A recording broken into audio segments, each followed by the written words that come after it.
जय हिंद। स्वागत है आपके अपने YouTube channel SGY science classes में और मैं हूँ राम मूर्ति।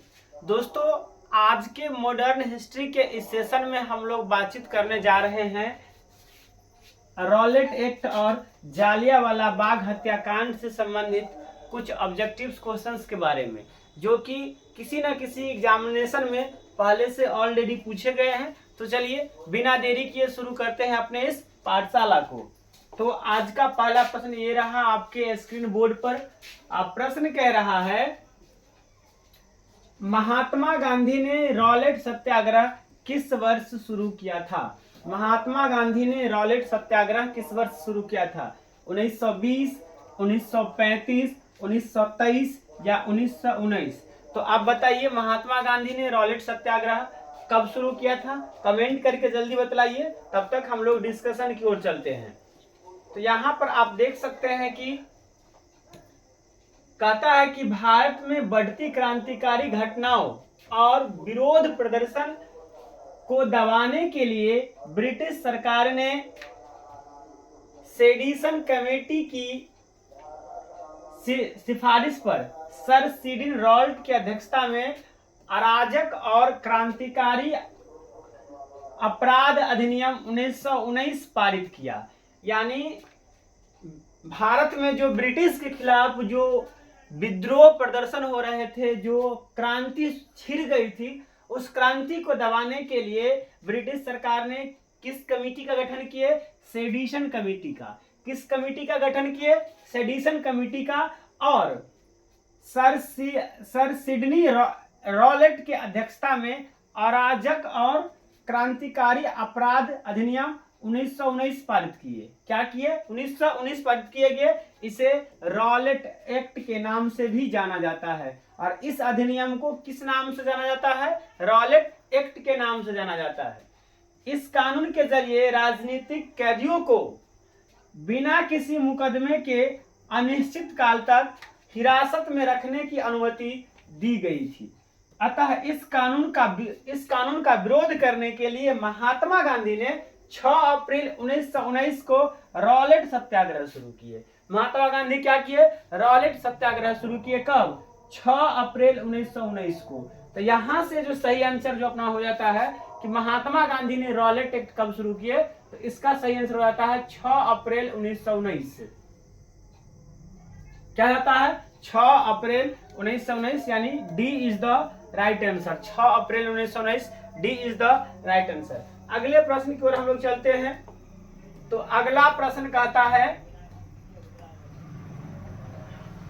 यहां देखिए, अगला प्रश्न कहता है कि निम्नलिखित को सुमेलित कीजिए। इधर घटना है और इधर किस वर्ष घटना हुआ था, इसके बारे में बताया गया है। तो सबसे पहले अगर हम बात करते हैं कि जालियांवाला बाग हत्याकांड नरसंहार, तो ये हुआ था 1919 में। यानी 3 का जो सुमेल है वो किसके साथ जाता है? ए के साथ। तो 3 का सुमेल ये सी के साथ है, गलती। 3 का सुमेल सी के साथ है, गलती। 3 का सुमेल यहाँ ए के साथ है और यहाँ ए के साथ है। अब कहता है कि साइमन कमीशन भारत कब आया? तो यहाँ पर भी है साइमन कमीशन, यानी ए, तो इसमें है, यहाँ आप देख सकते हैं बी के साथ कि साइमन कमीशन 1928 में भारत आया और यहाँ है 1922 से भारत आया। अगला बात करते हैं क्रिप्स मिशन का। तो क्रिप्स मिशन तो सही है। कब? 1942। अगर 4 की बात करें हम लोग, चौरा चोरी हत्याकांड कब हुआ था? तो चौरा चोरी हत्याकांड एक दिया गया है 1900, यानी बी दिया गया है इसका, यानी 1928, और एक दिया गया है 1922। तो जरा हम लोग देख लेते हैं इसका सुमेल क्या होगा। तो यहां पर आप देख सकते हैं कि जो साइमन कमीशन आयोग जो भारत आया था वो आया था 1928 में। कब आया था? 1928 में। क्रिप्स मिशन भारत आया कब था? तो क्रिप्स मिशन भारत आया था 1942 में। और जालियांवाला बाग हत्याकांड कब हुआ था? जालियांवाला बाग हत्याकांड हुआ था 1919 में। और चौरा चोरी घटना कब हुई थी? चौरी चौरा घटना कब हुई थी? चौरी चौरा ये घटना हुई थी 1922 में। और इस प्रकार से आप यदि इसे मिलाएंगे तो सी सही आंसर हो जाता है। सी क्या हो जाता है? सही विकल्प क्या हो जाता है? सी। यानी ए जो है, यानी साइमन कमीशन 1942 से भारत आया था, ए सही हो जाता है। पहला का साइमन कमीशन 1928 में भारत आया था। पहला का बी सही हो जाता है, दूसरा का सी सही हो जाता है, यानी क्रिप्स मिशन 1942 में भारत आया। जालियांवाला बाग नरसंहार कब हुआ था? 1919 में। और चौरा चौरी हत्याकांड कब हुआ था? 1922 में, यानी सी इज द राइट आंसर, यहां से हो जाता है। अगले प्रश्न की ओर हम लोग चलते हैं और देखिए अगला प्रश्न कहता है कि न दलील, न वकील, न अपील टिप्पणी इनमें से किससे संबंधित है? चाहे वो चार्टर अधिनियम है, रॉलेट एक्ट है, विनियमन अधिनियम है, या पिट्स इंडिया एक्ट है। तो ये जो टिप्पणी है ये रॉलेट एक्ट से संबंधित है। क्या है? रॉलेट एक्ट से संबंधित है। आपको पता है कि रॉलेट एक्ट अधिनियम, रॉलेट एक्ट जो है ये सर सिडनी रॉलेट की अध्यक्षता में 1919 में पारित किया गया था, जिसमें किसी भी राजनीतिक व्यक्ति पर बिना मुकदमा चलाए उसे अरेस्ट किया जा सकता था और निश्चित काल तक उसे जेल में बंद किया जा सकता था। इसलिए इसे न दलील, न वकील, न अपील इत्यादि टिप्पणियों से संबोधित किया जाता है, यानी B is the right answer. यहां पर आप इसका डिस्कशन देख सकते हैं। तो डिस्कशन में देखने को क्या मिलता है कि रॉलेट एक्ट मार्च 1919 में पारित किया गया था। रॉलेट एक्ट कब पारित किया गया था? मार्च 1919 में। कहता है कि जिसका उद्देश्य उभर रहे राष्ट्रीय आंदोलन को कुचलना था। और इसका मुख्य उद्देश्य क्या था कि ये जो राष्ट्रीय आंदोलन जो उभर रहा है, उठ रहा है, इससे कुचला जाए। रॉलेट अधिनियम के द्वारा अंग्रेजी सरकार जिसको चाहे जब तक चाहे बिना मुकदमा चलाए जेल में बंद रख सकती थी। इसलिए इस कानून को न दलील, न अपील, न वकील कानून के रूप में जाना जाता है। इसे सिडनी रॉलेट के अध्यक्षता में गठित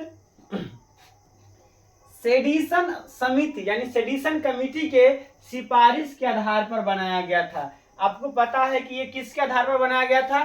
सेडिशन कमेटी के सिफारिश के आधार पर रॉलेट एक्ट 1919 में बनाया गया था। अगले प्रश्न की ओर हम लोग चलते हैं। तो ये रहा अगला प्रश्न आपके स्क्रीन बोर्ड पर। कहता है कि महात्मा गांधी ने रॉलेट एक्ट के विरुद्ध सत्याग्रह किस वर्ष शुरू किया? यानी महात्मा गांधी ने रॉलेट एक्ट के विरुद्ध जो सत्याग्रह शुरू किए थे उसका नाम था रॉलेट सत्याग्रह।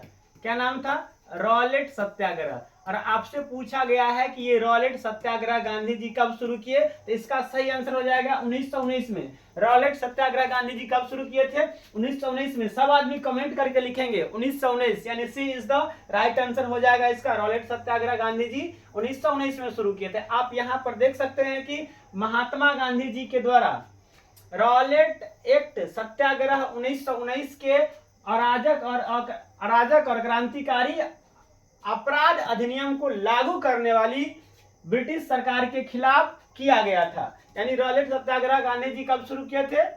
1919 में। कब शुरू किए थे? 1919 में। अगले प्रश्न की ओर हम लोग चलते हैं। तो यहाँ पर कहता है कि महात्मा गांधी ने किस अधिनियम के विरोध में लोगों से 6 अप्रैल 1919 को एक दिन के लिए अहिंसक विरोध प्रदर्शन करने को कहा था? मतलब किस अधिनियम के विरोध में? तो वो विरोध था रॉलेट एक्ट। क्या था? Rowlatt act. आपको पता है कि रॉलेट एक्ट जिसे काला कानून कहा जाता है, उसके विरोध में ही एक दिन के लिए यानी 6 अप्रैल 1919 को लिए गांधी जी ने पूरे लोगों को कहा था कि हम लोग अहिंसक यानी मार काट नहीं करेंगे, शांतिपूर्वक विरोध करेंगे। और वो कानून क्या था? Rowlatt act. कौन था? Rowlatt act. यहां आप देख सकते हैं, यहां वही बात लिखा गया है कि रॉलेट एक्ट के विरोध में 6 अप्रैल 1919 को गांधी जी के द्वारा एक दिन के अहिंसक विरोध दर्शाने को कहा गया था। अगले प्रश्न की ओर हम लोग चलते हैं। तो अगला प्रश्न कहता है कि अब फरवरी 1919 में सत्याग्रह सभा की स्थापना डैश द्वारा किया गया था। क्या वो अब्दुल गफ्फार खान थे? क्या वो मोतीलाल नेहरू थे? क्या वो सुभाष चंद्र बोस थे? या मोहनदास करमचंद गांधी थे? तो अगर हम सत्याग्रह सभा की बात करते हैं तो यहाँ आप देख सकते हैं कि रॉलेट एक्ट 1919 को महात्मा गांधी ने काला कानून कहा। रॉलेट एक्ट 1919 को महात्मा गांधी ने क्या कहा? काला कानून कहा। जबकि मोतीलाल नेहरू ने इसे बिना वकील, बिना अपील, बिना दलील का कानून कहा। अच्छा, ये बात भी पूछा जा सकता है कि रॉलेट एक्ट को काला कानून किसने कहा, तो वो महात्मा गांधी ने कहा। रॉलेट एक्ट को काला कानून किसने कहा, महात्मा गांधी ने। लेकिन रॉलेट एक्ट को बिना वकील, बिना अपील, बिना दलील का कानून किसने कहा, तो वो मोतीलाल नेहरू ने कहा। किसने कहा, मोतीलाल नेहरू ने कहा कि रॉलेट एक्ट जो है वो बिना अपील, बिना वकील, बिना दलील का ये कानून है। कहता उसके विरोध महात्मा गांधी ने सत्याग्रह सभा की स्थापना की थी। यानी ये जो स्थापना जो सत्याग्रह सभा है, इसका स्थापना किसने किए थे, महात्मा गांधी। यानी D is the right answer. यहाँ से ऑप्शन नंबर डी सही हो जाता है। अगले प्रश्न की ओर हम लोग चलते हैं और यहाँ पर देख सकते हैं आप अगला प्रश्न कि गांधी जी ने किस एक्ट या अधिनियम के खिलाफ लड़ने और सत्याग्रह शुरू करने की फैसला लिए है। क्या वो रॉलेट एक्ट है, क्या वो देसी भाषा प्रेस अधिनियम है, भारत सरकार अधिनियम है, विनिमय नियम है, तो वो सही आंसर हो जाएगा रॉलेट एक्ट 1919। कौन हो जाएगा, रॉलेट एक्ट 1919। महात्मा गांधी ने रॉलेट एक्ट अधिनियम के खिलाफ लड़ने और सत्याग्रह शुरू करने के फैसला किया था। अगले प्रश्न की ओर चलते हैं, लेकिन यहाँ पर बीच में एक छोटा सा डिस्कशन आप देख सकते हैं कि गांधी जी ने रॉलेट एक्ट के विरुद्ध सत्याग्रह शुरू करने की फैसला किया था। अगले प्रश्न की ओर हम लोग चलते हैं और अगला प्रश्न यहाँ पर देख सकते हैं, बहुत ही छुटकू प्रश्न है। कहता है कि रॉलेट एक्ट डैश में पारित किया गया था। क्या वो 1920 था, 1922 था, 1919 था या 1921 था। तो आप बता सकते हैं रॉलेट एक्ट कब पारित किया गया था। रॉलेट एक्ट 1919 में किसके अध्यक्षता में पारित किया गया था, सर सिडनी रॉलेट की अध्यक्षता में। सर सिडनी रॉलेट की अध्यक्षता में रॉलेट एक्ट पारित किया गया था। और ये किस कमेटी के सिफारिश था, तो ये याद रखेंगे, ये था सेडिशन कमेटी का सिफारिश था। सेडिशन कमेटी के सिफारिश के कारण ही 1919 में रॉलेट एक्ट पारित किया गया था। यानी सी इज द राइट आंसर। यहाँ आप देख सकते हैं, इसका एक छोटा सा डिस्कशन है कि भारत में क्रांतिकारियों के प्रभाव को समाप्त करने के लिए ब्रिटिश सरकार ने 18 मार्च 1919 को रॉलेट एक्ट पारित किया था। 18 मार्च 1919 को क्या पारित किया था, रॉलेट एक्ट पारित किया था। अगले प्रश्न की ओर हम लोग चलते हैं और यहाँ पर आप देख सकते हैं कि कहता है कि रॉलेट एक्ट के अंतर्गत निम्नलिखित में से कौन सा एक उपाय अपनाया गया था।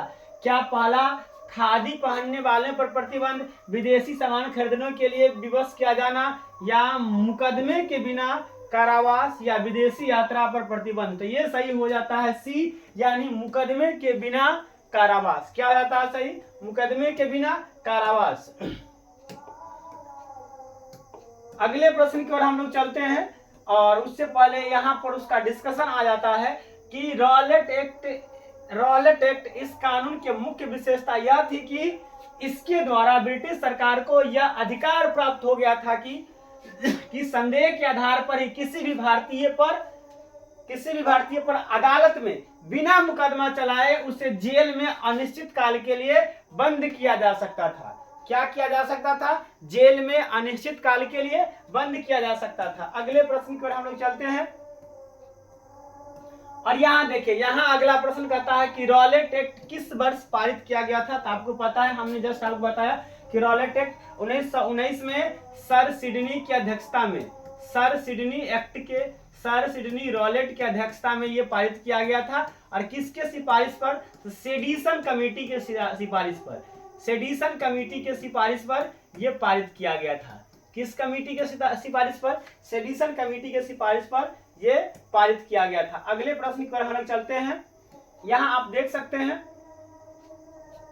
रॉलेट एक्ट 1919 में ब्रिटिश सरकार द्वारा राष्ट्रीय आंदोलन को दबाने हेतु क्या किया गया था, लागू किया गया था। अगले प्रश्न की ओर हम लोग चलते हैं और यहाँ देखिए अगला प्रश्न ये रहा आपके स्क्रीन बोर्ड पर। प्रश्न कहता है कि ब्रिटिश सरकार ने, बताइए इसका सही आंसर क्या होगा।